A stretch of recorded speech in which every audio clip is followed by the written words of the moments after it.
Olá, tudo bem com você?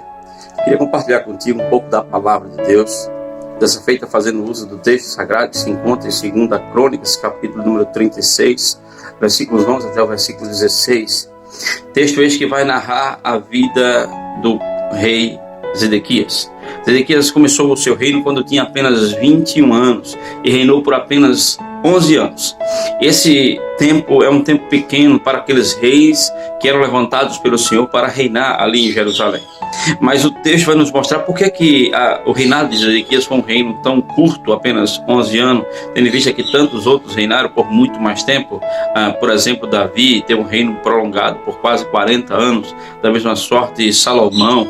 Por que Deus restringiu o reino de Zedequias? O versículo número 12 vai nos dizer que o rei Zedequias, ele foi um rei mau perante o Senhor, um rei que não se rendeu ao Senhor, não se prostrou ao Senhor.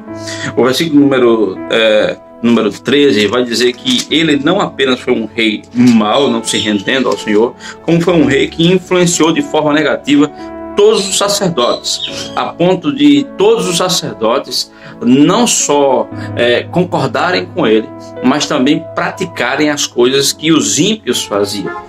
Veja, a referência que os sacerdotes tinham era um rei corrupto. Naturalmente, os sacerdotes também se corromperam, eles se renderam àquilo que o rei orientava e vivia, de tal forma que eles começaram a fazer a prática dos pagãos.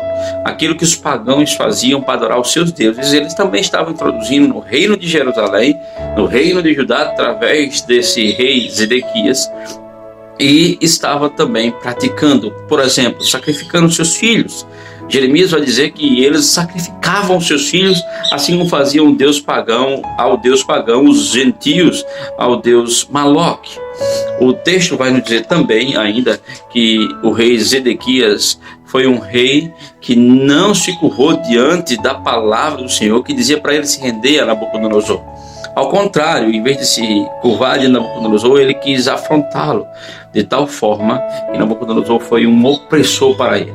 Nabucodonosor, naquele momento, o texto sagrado vai dizer lá em Jeremias que Nabucodonosor era o servo do Senhor, agindo em nome do Senhor para cumprir um propósito do Senhor. Propósito esse que foi ignorado por Zedequias. Lamentavelmente, as consequências chegaram. Porque o texto nos diz que por dias, por anos, ao início da manhã, logo de madrugada, o Senhor enviou os seus servos para avisá-lo, para orientá-lo. No entanto, o povo de Jerusalém ignorou esses avisos. O texto também nos mostra de forma muito clara que por eles ter ignorado os avisos que o Senhor mandara, o Senhor acendeu sobre eles a sua ira. A ideia é de que Deus levantou um furor. Deus ficou embravecido, vamos falar assim, com este povo, de tal forma que se levantou contra este povo. Os versículos 17 a seguir vai nos contar que por conta disso, Nabucodonosor, depois de sitiar a cidade de Jerusalém, passou a fio de espada, ou literalmente matou todos, não tendo compaixão nem de jovens, nem de senhor, e nem de ninguém, literalmente. A mão de Deus pesou sobre aquele lugar. Tudo isso por conta de uma coisa: não se renderam ao Senhor, nem se arrependeram dos seus pecados. Meus queridos, olhando à nossa volta, podemos ver que a história está se repetindo.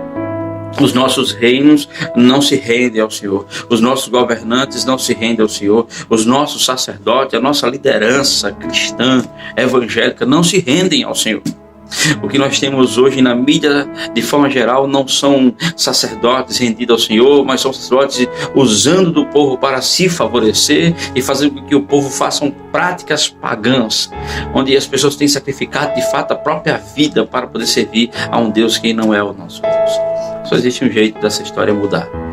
É quando o povo entender e der ouvido à voz dos seus servos, os sacerdotes, os verdadeiros sacerdotes que têm se levantado sobre a face da terra e anunciado a palavra de Deus e se arrependerem dos seus pecados, entregando a vida a Cristo, recebendo dele o perdão e passando de fato a reinar com Cristo em paz com Deus. Não desfrutando da ira do Senhor, mas ao contrário, desfrutando da paz que Cristo pode dar aos seus corações. Que neste momento seu coração tenha um entendimento pleno dessa verdade e que arrependido você se prostre diante do Senhor e receba a Cristo como Senhor e Salvador da tua vida. Em nome de Jesus Cristo, que Deus te abençoe. Amém.